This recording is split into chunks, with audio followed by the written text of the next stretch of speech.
Hi, this is Micornus Phokane, the leader and the founder of Church Governance Solutions. Today I want to just deal with the roles of counselors in the church.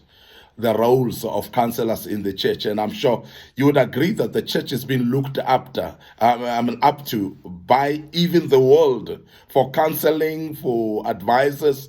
And we have seen that the world is looking up to the people of church, even for funerals and for times of grieving. And even concerning their weddings and marriages. So therefore, the church has been relied upon when it comes to counseling.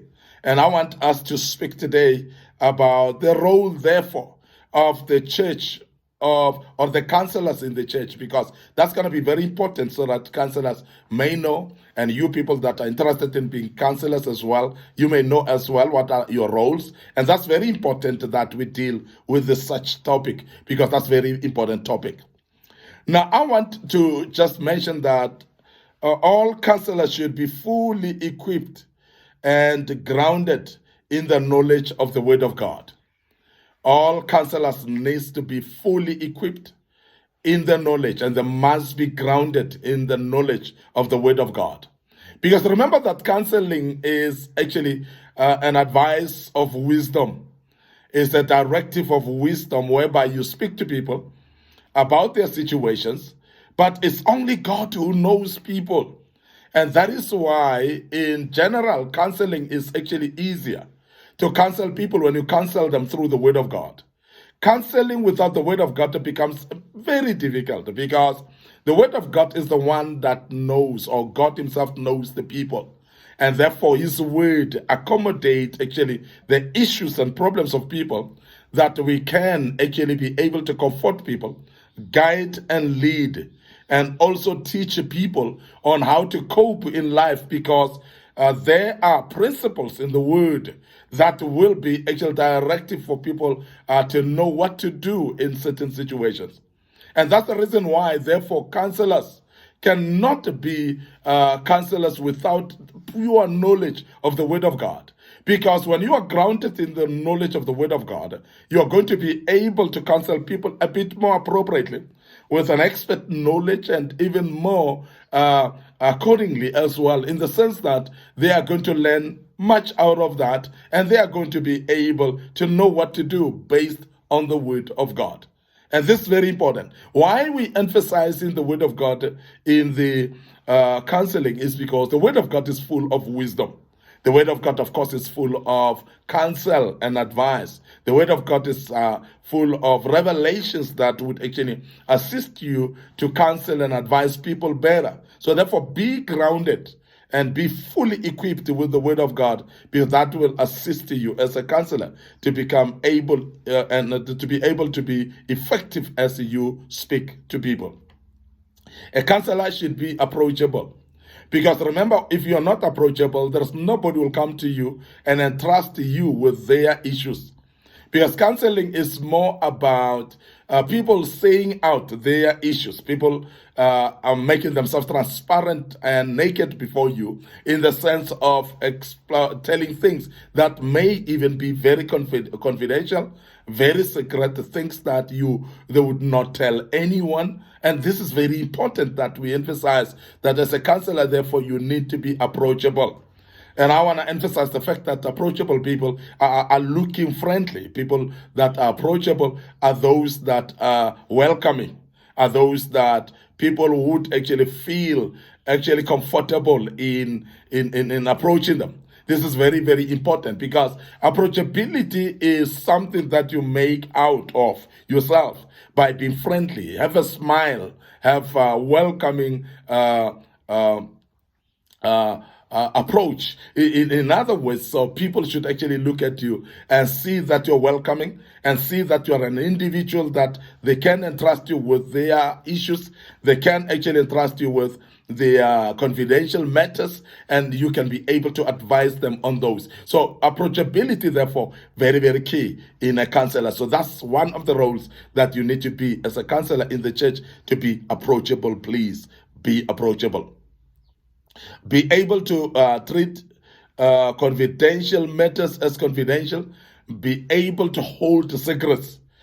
Be able to have a chest. And that's very important, because there are those people that when you entrust them with your issues, they're going to tell their friends and say, please, my friend, don't tell anyone, but this is what is happening with so and so. That can not be on if you are a great counselor, because great counselors are those who are able to stomach confidential matters and keep them to themselves as secrets, and not share them with even their closest friends. Because remember, your friend is a friend to someone else, and that friend is a friend to someone else. So if you are going to be opening up about issues of people that are confidential in that matter, to your own friends are going to tell their own friends. Their own friends will tell their own friends, until the whole thing is actually full all over the community and the society, until the whole story is known even in media. And you'll start seeing things being thrown in social media about lives of people. It's purely because of somebody has actually breached that gap of confidentiality by speaking things that were not supposed to be spoken to people that they thought they trusting, but those people that you trusted, they trusted somebody else with those confidential matters. So please, as a counselor, keep confidential matters as such, and make sure that you keep them to yourself. And I want to emphasize that when you are a great counselor, you end up sometimes also keeping confidential matters to yourself, to an extent that even if you're having a spouse, you are going not to tell them about issues of people that you're counseling. Because when you start to share that, your spouse might be having a closer confidant, or a person that they are friends to, person that they are relative to. They might actually share those news to those, and without any time, you will start to see the very same news back to the owner of the news, and they will not trust you at all, because then you've broken the line of confidentiality, and therefore the trust will be broken, and it will be difficult to restore that trust. So I want to emphasize this, that please be careful and not be too open about issues of people. Keep them confidential as they are, and make sure that you don't breach the confidentiality principle that should be there in every single matter that they tell you. Now, initial grounding of new converts, very, very important. And I must really say that when you are going to speak about counseling, you're speaking about counseling even those people that are just getting converted into Christianity. You counsel them, you make them know what Christ is all about, you make them know the basic principles of Christianity as well. That is what we call counseling. Now, counseling, the role of counseling is also for initial grounding of new converts, initial building them up and assuring them, making them aware of what they've accepted, making them aware of this new life that they've started, and therefore is actually the initial grounding of the new converts, teaching them the principles of the new life that they've just got in themselves into. This is very important. Counsel them, and some of them are actually getting converted while they were actually in situations, deep in situations, maybe in relationships that untoward, relationships that will pull them back. Maybe they were living life that was actually rowdy, and a life that was unacceptable, and they want to change. So they're going to need you as a counselor to be able to counsel them, and through the Word of God, of course, through the principles of the Word of God, of course, to get them to a level where they are able to say, now I'm rooted and I'm strong, and I'm a convert that is growing towards maturity, and I've actually learned what are the basics of the principles of Christianity that I should live and abide by. And that counseling initially is very important, and that is why counselors in the church should be able to counsel new converts as well.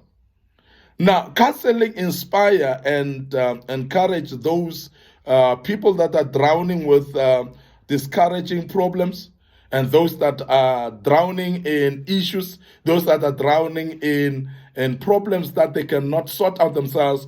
So counseling plays a role here.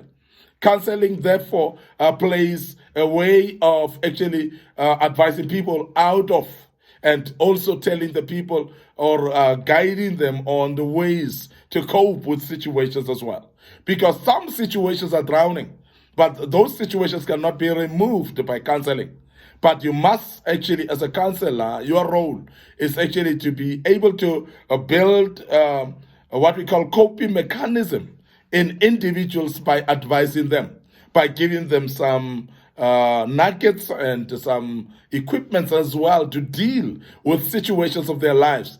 Because some of the situations, they cannot be ridden off, and they cannot be taken away. They cannot be wiped off. There are those situations that are there to stay, and therefore it is up to the individual to be able to cope with those that situation. But it is actually up to the counselor to play a role in advice, a role in helping the person with equipping them, as I said, for them to be able to cope with situations that are otherwise difficult to cope with. Those things that they struggle to cope with, give them equipments, give them ways of how to cope, give them ways how to stand firm and cope in that situation. And that's very key that we emphasize that, because we know that you are going to help them as a counselor to cope with those situations. And that's the role that you need to do. Inspire them into conquering, inspire them into standing firm, inspire them into ability